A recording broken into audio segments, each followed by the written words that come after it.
And now, a story from the Appleseed. בא להחליף ספרים? When I was a little girl growing up in Jerusalem, Israel, we didn't have TV, we didn't watch movies, but we didn't need to. You see, we had movies. Up here in our head all the time, we read books. בא להחליף ספרים? We didn't own many books. They were expensive. My mother didn't believe in spending money on books that were not encyclopedias. No, one borrowed books from the library or swapped them with friends, as in, בא להחליף ספרים? Coming to swap books? Hey, can I come over and swap books with you today? I want to come over and swap books. If someone is your friend, you swap books. And like all the Jewish Israeli kids in Israel in the early 60s, I was a devout groupie of a particular series of books, Chasamba. It's an acronym. חבורת סוד מוחלט בהחלט. Quite impossible to translate, but I'll try. The secret society of absolute total secret.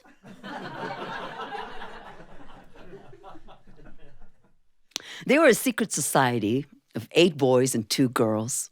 They had a secret hideout caves in the cliffs overlooking the sea, full of technological wonders, just like Batman's, the Batcave. Their commander was the fearless and handsome Yaron Zehavi. Second in command, Tamar Hayafa, Tamar the beautiful. She had a long, thick braid. So did I.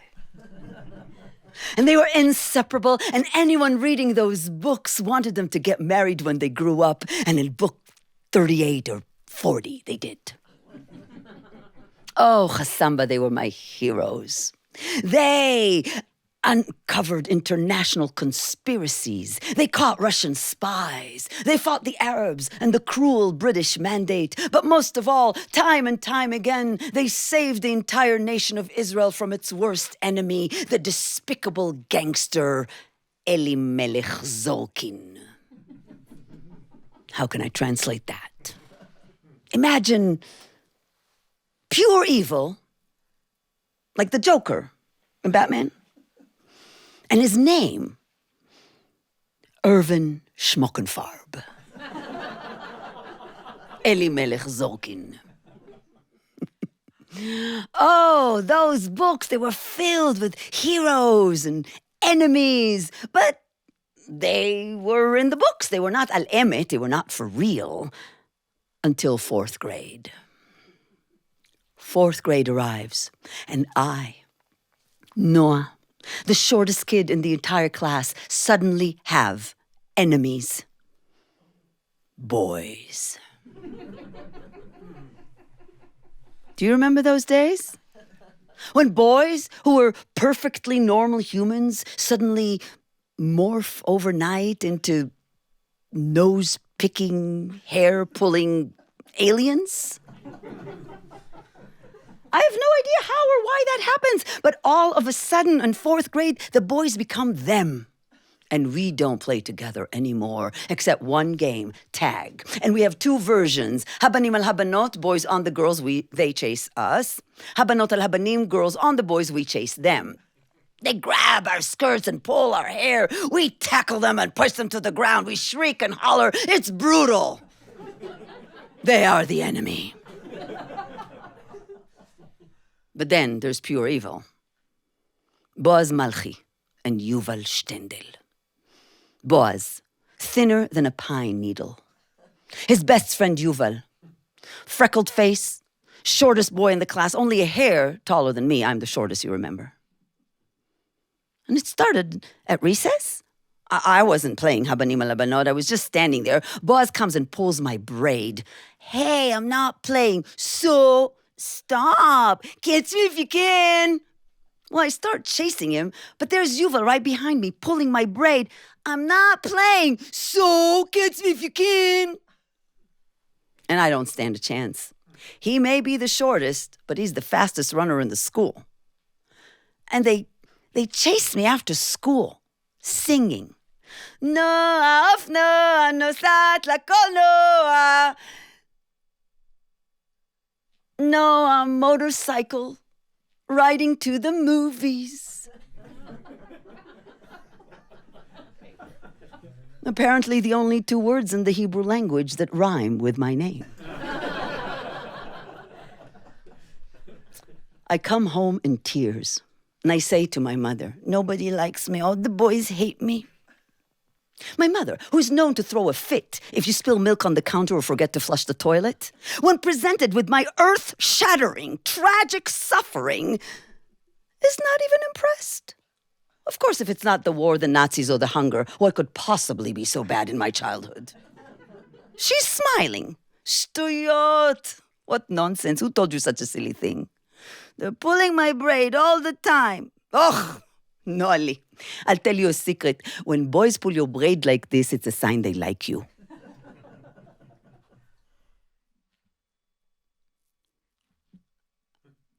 I'm speechless.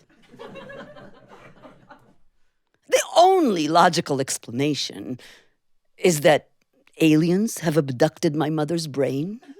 She has become stupider than boys. I'm forced to take matters into my own hands.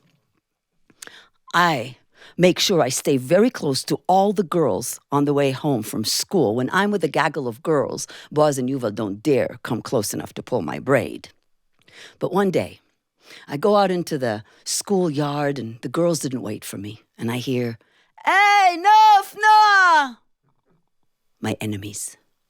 Boaz, Yuval. My heart starts pounding. I decide I'm just going to ignore them and go home fast.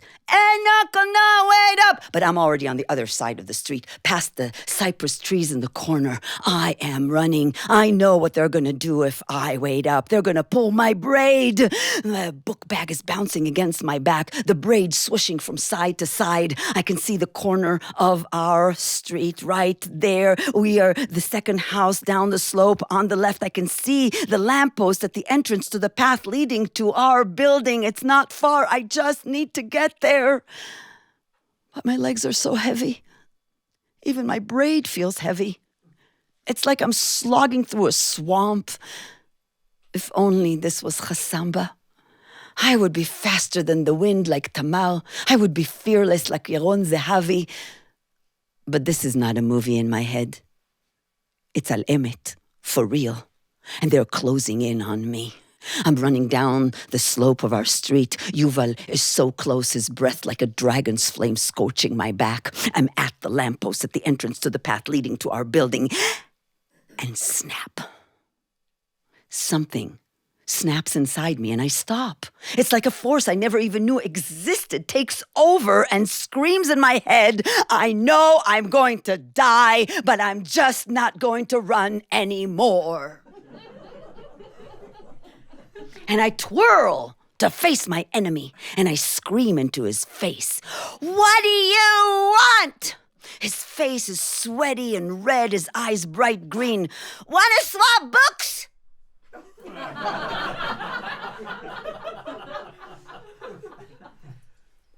What? Can I come up and swap books with you? With me? Yeah. Now? Yeah. What about Boaz? Boaz is standing at the top of the street. Yuval calls out to him, but he just glares. Yuval shrugs. You have Chassamba and the horse thieves? No, but I have Chassamba in the claws of Florent and the Cyclop. Okay. He follows me down the path and up the stairs to our second-floor apartment. And from that moment, Boaz stops talking to Yuval. When Yuval and I arrived together at the class hangout evening, Friday night under the carob tree in the park, this is long before helicopter parents. This is when 42 classmate kids in 4th grade gather every Friday afternoon under the carob tree without a single adult in sight to sing and dance and play games and talk. But that Friday, when Yuval and I arrive, Boaz is leading the singing in our face. בחצות הלילה בצאת הכוכבים, נועה ויובל מתחתנים. Impossible to translate, but I'll try. The tune is the Israeli national anthem. And the words?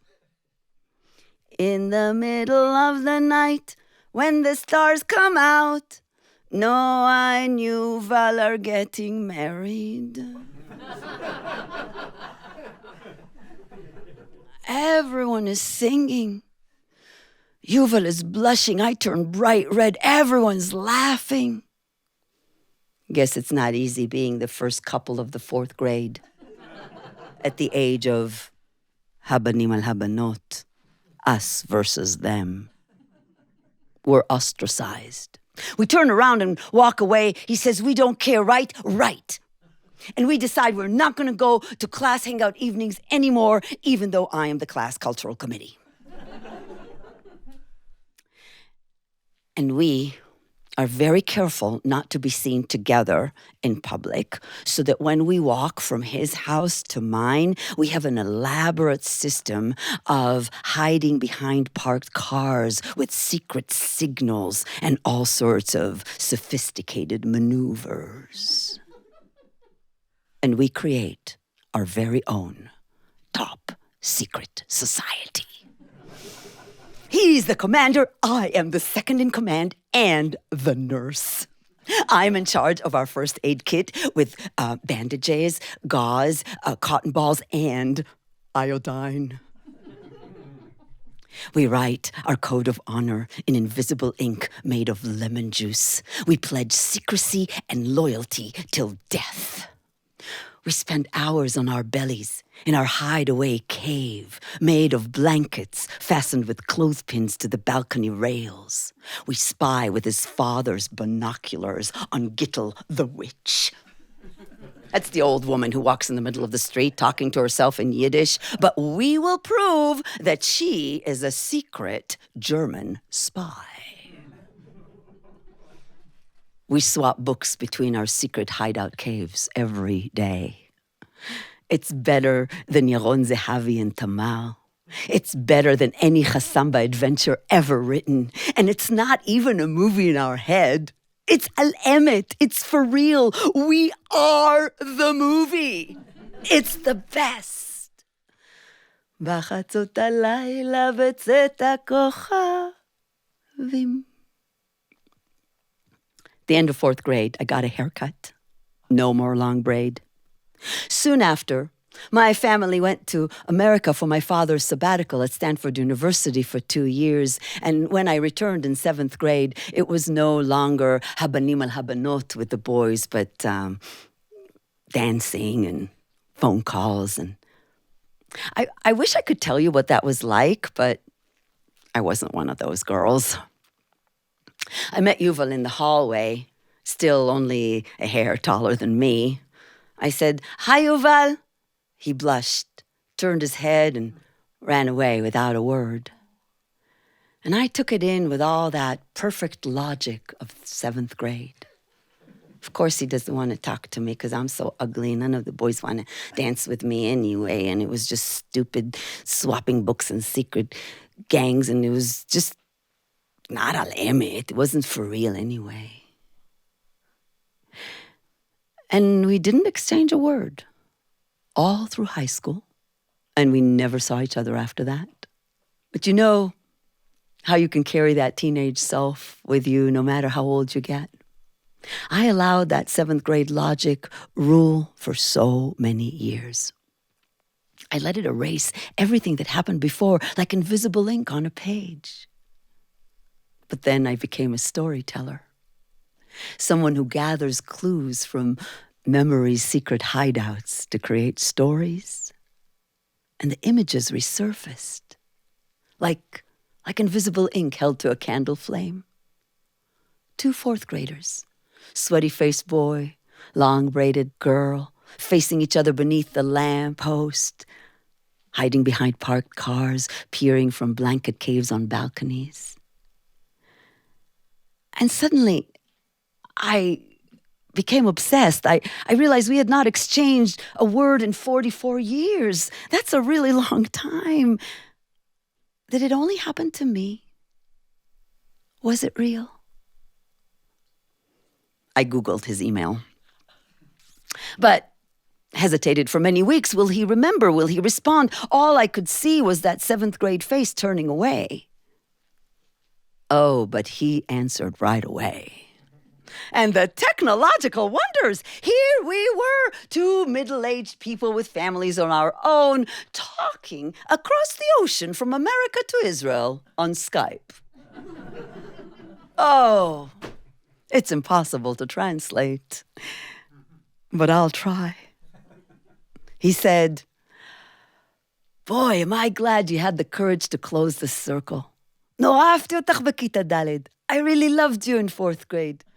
Too bad I lost all my confidence in those high school years. I didn't know how to hold on to that wonderful friend with the long braid." "Hey," I asked, "do you remember our secret society?" "Not much," he said, spying on Gittel the witch from the balcony. "I mainly remember what I felt. Nora אהבתי אותך בכיתה ד'. I really loved you in 4th grade. And at that age, we paid a price for breaking the taboo of us versus them. But I didn't care. I remember feeling like the king of the world that day you invited me up to swap the books. Hey, we were pretty brave when we were little, weren't we?" And I said, "Yes, I think we were heroes." And you know, for weeks, I couldn't erase this ridiculous grin from my face. Because it was real, you see? It was real. Al emet. Thank you. Thanks for joining us for a story from the Appleseed.